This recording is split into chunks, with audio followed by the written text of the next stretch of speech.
नमस्कार दोस्तों, उड़ान आईएएस अकादमी के ई लर्निंग प्लेटफॉर्म पर आप सभी का स्वागत है। दोस्तों, जैसा कि आप सभी जानते हैं कि कल हम शिक्षा मंत्री जी के पास गए हुए थे और आप सभी का भी एक प्रॉपर रिस्पांस हमने अपने सोशल मीडिया प्लेटफॉर्म पर देखा है, चाहे वो यूट्यूब हो, चाहे वो इंस्टाग्राम हो। हर जगह पर आपके फीडबैक हमको प्राप्त हो रहे हैं और लगभग सभी विद्यार्थियों के अंदर ये जिज्ञासा है और ये उत्सुकता है कि हम अब आगे क्या करें, क्योंकि शिक्षक भर्ती परीक्षा जैसा कि हमने आपको बताया कि बहुत ज्यादा पॉजिटिव रिस्पांस नहीं रहा है। तो आगे आपके लिए क्या हो सकता है, आगे आप किस चीज की तैयारी कर सकते हैं और क्या शिक्षक भर्ती परीक्षा लाने के लिए आप कुछ कर सकते हैं, आपके एंड से कुछ हो सकता है, इसी चीज पर बात करने के लिए आज हम आपके समक्ष उपस्थित हुए हैं। हमारे साथ रवि सर हैं। रवि सर आपको गाइड करेंगे कि आप इस स्थिति में अपना ये जो कंसंट्रेशन है, अपनी पढ़ाई का जो रिदम है, वो कैसे बनाए रख सकते हैं। सर, सबसे पहली बात की जाए कि शिक्षक भर्ती परीक्षा आएगी या नहीं आएगी, तो ये तो तय है कि शिक्षक भर्ती परीक्षा आएगी जी। अब कब आएगी तो ये भी तय है कि चुनाव से पहले होगा। शिक्षक भर्ती परीक्षा का पूरा जो चरण है वो शिक्षक भर्ती परीक्षा मतलब चुनाव से पहले संपन्न तो होगी। चुनाव से पहले ज्वाइनिंग लेटर तो बच्चों के हाथों में आएगा, शिक्षक भर्ती परीक्षा होगी, लेकिन हम उतना लंबा इंतजार नहीं कर सकते। हमको जानकारी अभी चाहिए। शिक्षक भर्ती परीक्षा इसी साल चाहिए हमको, इसी साल ये पूरी प्रक्रिया हमको संपन्न चाहिए। तो यहां पर बच्चे ये तो जान रहे हैं कि शिक्षक भर्ती परीक्षा होगी और सरकार लेगी शिक्षक भर्ती परीक्षा, ये तो तय है। हो सकता है कि सरकार इसको धीरे धीरे करके खिसका रही हो कि अगर हो सकता है इनकी मंशा ये हो कि अभी शिक्षक भर्ती परीक्षा अगर हमने मई जून में ले ली और इसी साल पूरी प्रक्रिया ये संपन्न हो गई तो फिर चुनाव से पहले हमको दूसरा चरण भी लाना पड़ेगा। तो उससे बचने के लिए हो सकता है कि ये थोड़ा सा खींच रही है कि अगले साल तक अगर ये खींच जाए तो फिर हम दूसरे चरण से बच सकते हैं। एक इनका ये सोच हो सकता है। तो ये 5000 पदों पर भर्ती तो ये तय है कि होगी। तैयारी तो रोकनी नहीं है आप लोगों को। तैयारी जो भी बच्चे कर रहे हैं, मैं ये नहीं बोल रहा कि तैयारी आप रोक दीजिए, शिक्षक भर्ती परीक्षा नहीं होगी। शिक्षक भर्ती परीक्षा होगी, ये तो तय है। 100% श्योर है कि शिक्षक भर्ती परीक्षा होगी। चुनाव से पहले होगी ये भी तय है, लेकिन चुनाव में अभी बहुत समय है यार। अभी तो 2026 चालू हुआ है, 2028 के एंड में चुनाव होना है, तो अभी तो बहुत समय है। तो इनका उद्देश्य या तो मेरे को यही लग रहा है कि हो सकता है दूसरे चरण से बचने के लिए शिक्षक भर्ती परीक्षा को थोड़ा सा खींचा जा रहा हो, क्योंकि मई जून में अगर शिक्षक भर्ती परीक्षा ये संपन्न करते हैं तो ये मान के चलिए कि इनको दूसरा चरण कहीं ना कहीं करना पड़ेगा चुनाव से पहले। 27 में ही करना पड़ेगा, तब चुनाव के लिए थोड़ा सा इनका माहौल बनेगा। बिल्कुल।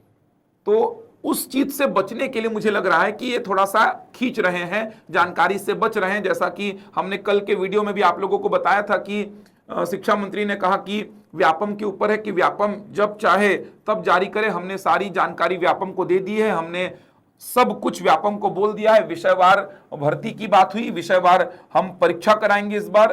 तो ये सब चीजें तो तय है कि वर्ग 2 में विषयवार तैयारी आपको करनी है, विषयवार भर्ती होगी, ये भी तय है। गणित वाले बच्चों को गणित पढ़ना है, सामाजिक विज्ञान वाले बच्चों को सामाजिक विज्ञान पढ़ना है, तो विषयवार भर्ती होगी, ये तो तय है। तो विषयवार तैयारी आप लोग करते रहिए, तैयारी तो करते रहिए, तैयारी को मत रोकिए। शिक्षक भर्ती परीक्षा होगी, लेकिन अब इसकी जानकारी हमको जल्दी मिले, इसके लिए हम क्या कर सकते हैं, इस पर हम बातचीत करने के लिए आप सभी के सामने इकट्ठा हुए हैं। हमने सारे कमेंट पढ़े हैं, लगभग जो कमेंट्स आ रहे हैं, चाहे वो फेसबुक में हो, चाहे इंस्टाग्राम में हो, चाहे वो यूट्यूब में हो, क्योंकि जो हम कल बातचीत किए थे इसको हमने लगभग सारे सोशल मीडिया प्लेटफॉर्म में हमने जारी किया है कि क्या बातचीत हुई है। तो बच्चों के फीडबैक आ रहे हैं। बहुत सारे बच्चे ये भी बोल रहे हैं कि सर क्या किया जाए, किस प्रकार आगे बढ़ा जाए। बहुत सारे बच्चे कमेंट किए हैं और हमको लेकर के तो बच्चे पॉजिटिव ही हैं। कोचिंग वालों से बच्चों की अभी कोई फिलहाल शिकायत मुझे दिखाई नहीं दे रही है। कुछ कोचिंग वालों से बच्चों की शिकायत हो सकती है और कुछ 2-4 बच्चे थोड़े भटकाव की स्थिति को पैदा कर रहे हैं, वो पुराने चीजों को वापस से ला रहे हैं। तो पुरानी चीजों को यहाँ पर ला करके कोई मतलब नहीं है। आप सभी को हमारे साथ, हम सभी को आपके साथ इकट्ठा होकर के कुछ सोचना पड़ेगा। और हम यहाँ पर किसी उग्र आंदोलन की बात ही नहीं करने आए हैं कि कोई उग्र आंदोलन करें कि ये तोड़ें वो फोड़ें, ऐसा करें वैसा करें तो सरकार डर जाएगी, सरकार भर्ती निकालेगी, ऐसी कोई बात हम करने नहीं आए हैं। जो भी चीज करनी है शांति से करनी है, लेकिन एक भीड़ में करनी है ताकि थोड़ा सा प्रेशर बने। संख्या एक बल होता है सर, बिल्कुल अपने सर। आप में बल होता है। और यहां पर आप ये समझिए कि आपकी ये जायज मांग है, ये कोई हाँ। नाजायज मांग नहीं कर रहे हैं आपकी, जबरन का कोई भी मांग लेकर के आप खड़े हो गए हैं। यहाँ पर शिक्षा मंत्री ने खुद भी कहा था कि 15 फरवरी से पहले व्यापम जो है वो जारी कर देगा। व्यापम को ये निर्देश दिया गया है कि 15 फरवरी से पहले सारी जानकारी वो साझा कर दे। फिर उसके बाद 20 फरवरी की डेट आई कि 20 फरवरी के पहले तो व्यापम जारी कर ही देगा, अब पूरा फरवरी निकलने को है।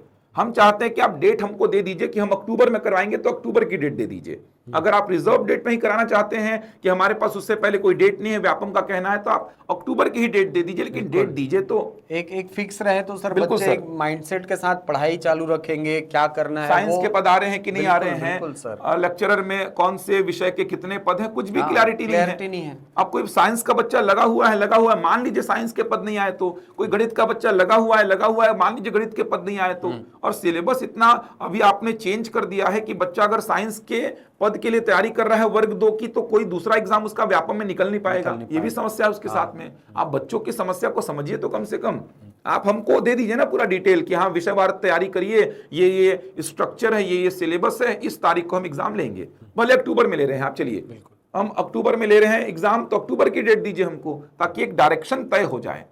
हम सभी को पता है, सभी बच्चों को पता है, सभी कोचिंग वालों को पता है, सभी को पता है कि भर्ती तो होगी, शिक्षक भर्ती तो होगी, क्योंकि विधानसभा में डेली ये शिक्षक भर्ती को लेकर के बहसबाजी चल रही है। सोशल मीडिया में डेली कोचिंग वाले डाल रहे हैं, जो यूट्यूबर्स है वो डाल रहे हैं, पत्रकार डाल रहे हैं, तो शिक्षक भर्ती तो होगी। दबाव भी एक क्रिएट होता है सर गवर्नमेंट बिल्कुल पे, सर। बिल्कुल बना हुआ है। अब कैसे किया जाए, क्या किया जाए, तो तैयारी को लेकर के तो मैं यही बोलूंगा कि तैयारी को मत छोड़िए पहली बात तो, क्योंकि भरोसा नहीं है। जिस हिसाब से कल मंत्री जी ने बोला, भरोसा नहीं है कि व्यापम कब जारी कर दे, जल्दी जारी कर दे, देरी से जारी करे, कोई भरोसा नहीं है। तो तैयारी तो पहली बात मत छोड़िए, तैयारी तो करते रहिए। तैयारी अपनी जगह आपकी चलनी चाहिए, क्योंकि तैयारी अगर आप नहीं करेंगे और आपकी भर्ती आ गई मान लीजिए, तो फिर वो भर्ती भी कोई काम की नहीं होगी। तो तैयारी तो करनी ही है आपको, तैयारी करते रहेंगे, भर्ती नहीं आई तो भी आपकी तैयारी आगे जाके जब भी भर्ती होगी तब काम आएगी, और आ गई तो फिर तो आपके फेवर में रहेगी ही। तो तैयारी को तो बिल्कुल मत छोड़िए। जो भी बच्चे मेरी बात सुन रहे हैं, जो भी बच्चे सुन रहे हैं, भटकाव की स्थिति पैदा मत करिएगा अपने ऊपर, लोगों का मत सुनिएगा। तैयारी एक साइड से चलनी ही चाहिए आप, बिल्कुल। दूसरे साइड से अब क्या प्रयास किए जा सकते हैं, तो हमारा सजेशन तो ये रहेगा कि जितनी बड़ी संख्या में आप जाकर के मांग रखें, और मांग विनम्रता पूर्वक रखें। बिल्कुल। आप व्यापम ऑफिस जाकर के मांग रखिए, लेकिन आप 2 4 10 बच्चे जाके मांग रखेंगे तो ये मांग आपकी वहां सुनी नहीं जाएगी, खारिज हो जाओगे, खारिज हो जाएगी मांग। तो आप एक बड़ी संख्या में एकत्रित होइए, आपस में कोऑर्डिनेशन करिए कि कैसे किया जाए, क्या किया जाए, और बड़ी संख्या में जाकर के व्यापम ऑफिस में पूछिए भाई वहां के जो चेयरमैन है कि शिक्षक भर्ती परीक्षा जारी, शेड्यूल जारी क्यों नहीं किया जा रहा है, जबकि मंत्री जी ने तो बोला है कि व्यापम के ऊपर सब कुछ है।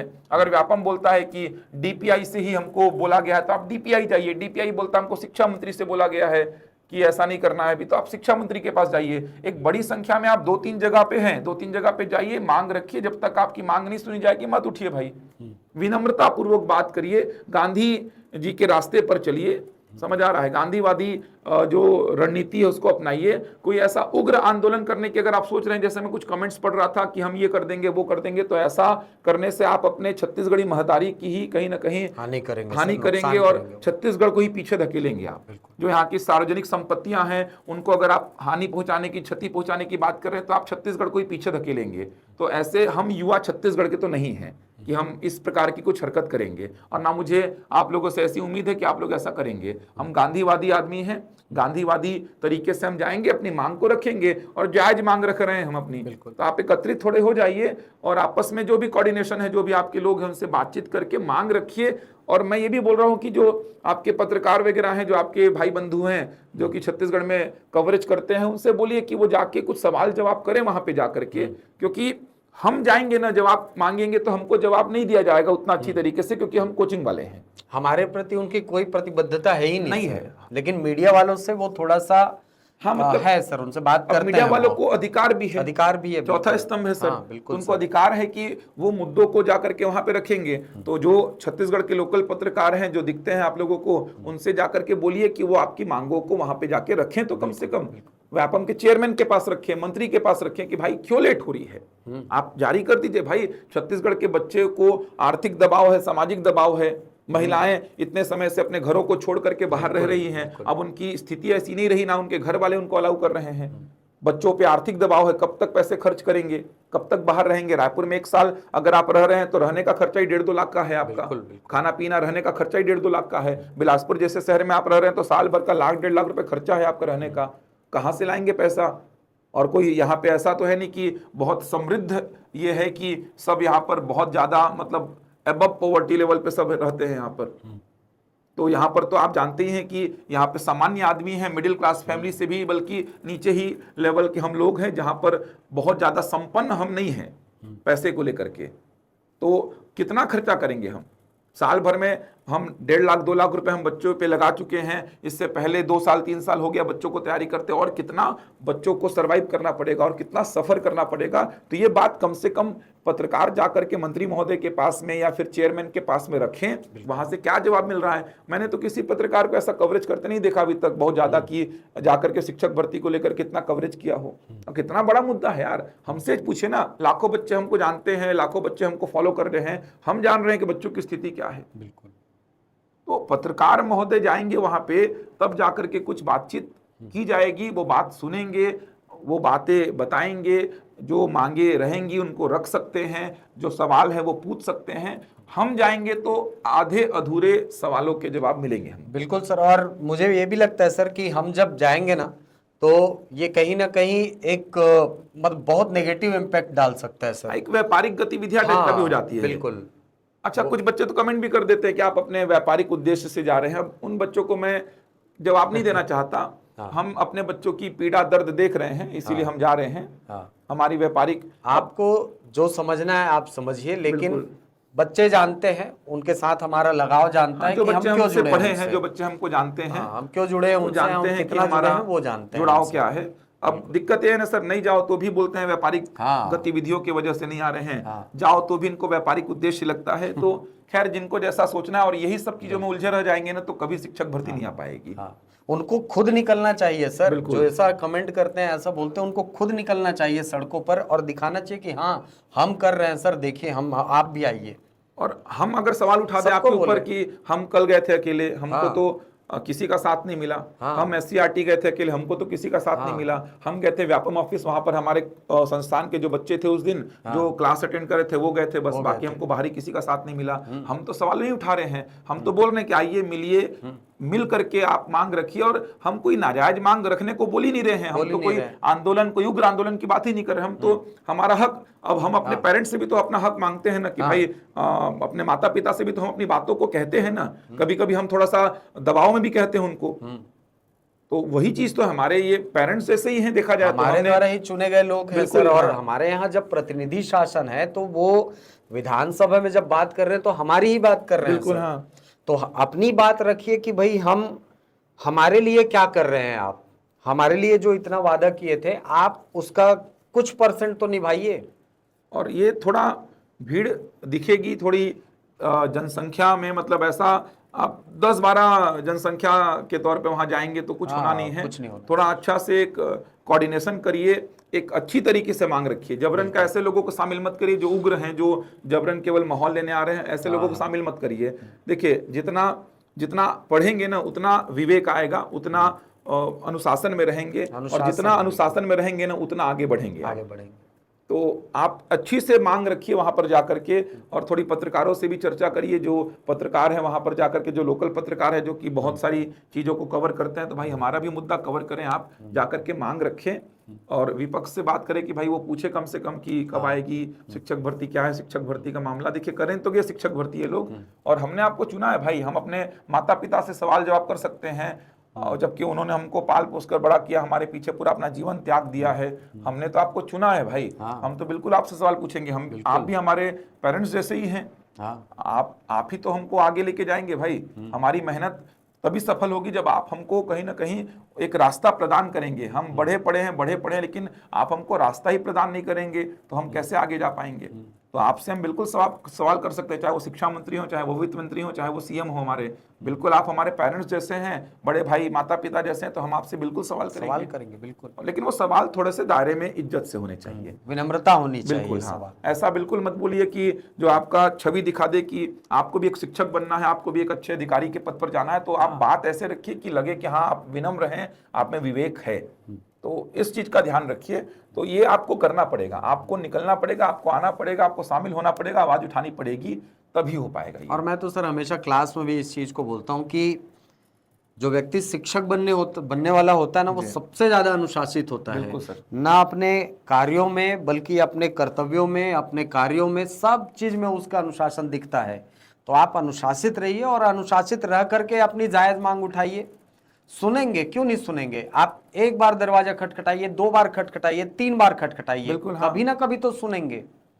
और वैसे भी बहुत ज्यादा समय हो चुका है आपको ये इंतजार देने वाले करते। तो ऐसे भी हैं। बिल्कुल सर, देंगे। ये देंगे तो ही, देंगे। भर्ती तो देंगे ही, बस थोड़ा सा अपन जल्दी चाह रहे हैं कि आ जाए, एक रूपरेखा तैयार अपन को मिले, तो अपन उस दिशा में आगे तैयारी करें। बिल्कुल। क्योंकि अभी कुछ क्लियर नहीं है कौन से पद कितने हैं, क्या है। तो अगर अपन वेट करते रहेंगे या फिर एक दिशा तैयार नहीं है अपने अंधेरे पास में में, तो तीर फिर चलाने जैसा वाला हो जाएगा बिल्कुल। सर तो कहानी। कहीं आगे जाके अपना 3-4 महीना ये जो है ये खराब ना हो जाए कि अपन एक गलत दिशा में तैयारी करते रह गए, जिसका कोई आगे भी यूटिलाइजेशन नहीं मिल रहा है। हम इसीलिए चाह रहे हैं कि शिक्षक भर्ती का पूरा जो शेड्यूल है, पूरा का पूरा जो स्ट्रक्चर है, वो हमको दे दिया जाए, पूरा सिलेबस हमको दे दिया जाए। भले आप अक्टूबर में एग्जाम लीजिए, हमको कोई दिक्कत नहीं है, आप बताइए तो एग्जाम कब लेंगे आप, हम उस दिशा में एक तैयारी करें, कॉन्फिडेंस के साथ तैयारी करें। हमको घर वालों को बोलते बन जाए कि देखो भाई ये विज्ञापन आ चुका है, अक्टूबर में एग्जाम है, तो अक्टूबर तक का समय मेरे को और दे दीजिए। क्योंकि बहुत सारे बच्चों के हम पेरेंट्स से हम खुद बात करते हैं कि बच्चों को समय दीजिए, वो बच्चे कहीं ना कहीं अच्छे